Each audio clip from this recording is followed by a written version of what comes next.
اے ایمان والو، جو مال تم کماتے ہو اور جو کچھ ہم نے تمہارے لیے زمین سے اگایا ہے، نکالا ہے، اس میں سے عمدہ حصہ خرچ کرو،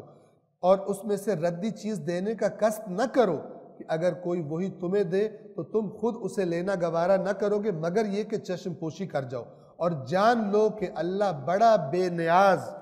لائق ستائش ہے، لائق حمد ہے۔ اللہ کوئی چیزوں کی ضرورت نہیں ہے، جتنا اچھی کوالٹی کا خرچ کرو گے اتنا زیادہ تمہیں اجر ملے گا۔ 268 شیطان تمہیں تنگ دستی کا خوف دلاتا ہے اور بے حیائی کی ترغیب دیتا ہے، جبکہ اللہ تم سے اپنی بخشش اور فضل کا وعدہ کرتا ہے، اور اللہ بڑا صاحب وسعت اور علم رکھنے والا ہے۔ شیطان کیا کہتا ہے؟ اگر خدا کے راستے میں جب اللہ کے راستے میں خرچ کرنے کا ٹائم آئے، کہتا ہے خرچ کرو گے فقیر ہو جاؤ گے، کیسے گزارا ہوگا؟ لیکن جب ادھر سے کہتا ہے بے حیائی کرو، جب عیاشی کرنی ہو، عیش و نوش کرنی ہو، اپنی شو دکھانی ہو اپنے پیسے کی معاشرے کو، تو کہتے ہیں کہ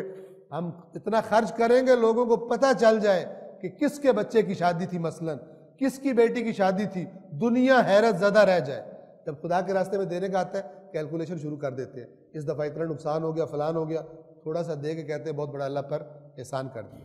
یہ جو انسان کے اندر اللہ کے راستے میں دیتے ہوئے کنجوسی کا خیال آتا ہے، اس کو خدا فرما رہا ہے شیطان تمہیں فقر کے وعدے کرتا ہے، مت خرچ کرو اللہ کے راستے میں، فقیر ہو جاؤ گے، اور دوسری طرف سے بے حیائیوں کا تمہیں کہتا ہے کرو، وہاں پیسے لگ جائیں کوئی مسئلہ نہیں، جبکہ اللہ تمہیں مغفرت کا وعدہ کر رہا ہے، انفاق کرو مغفرت ہوگی، اللہ تمہیں فضل یعنی جتنا تم نے خرچ کیا ہوگا کئی گنا زیادہ دے گا، کیونکہ اللہ بڑی وسعتوں والا علم رکھنے والا ہے۔ اب توجہ فرمائیں 269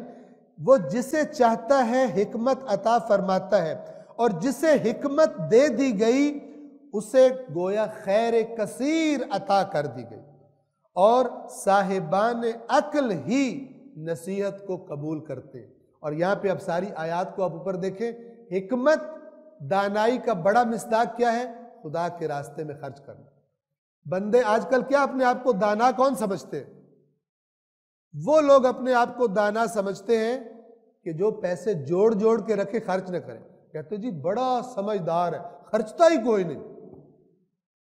بڑا اس نے ہر چیز جوڑ کے رکھی ہوئی ہے۔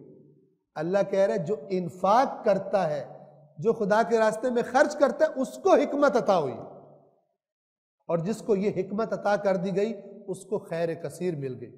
کہ اس کا مال اس پر سوار نہیں ہو گیا بلکہ وہ مال پر سوار ہو کر ایک سواری کی طرح اسے استعمال کر رہا ہے اللہ تبارک و تعالیٰ کی رضاؤں کو حاصل کرنے کے لیے۔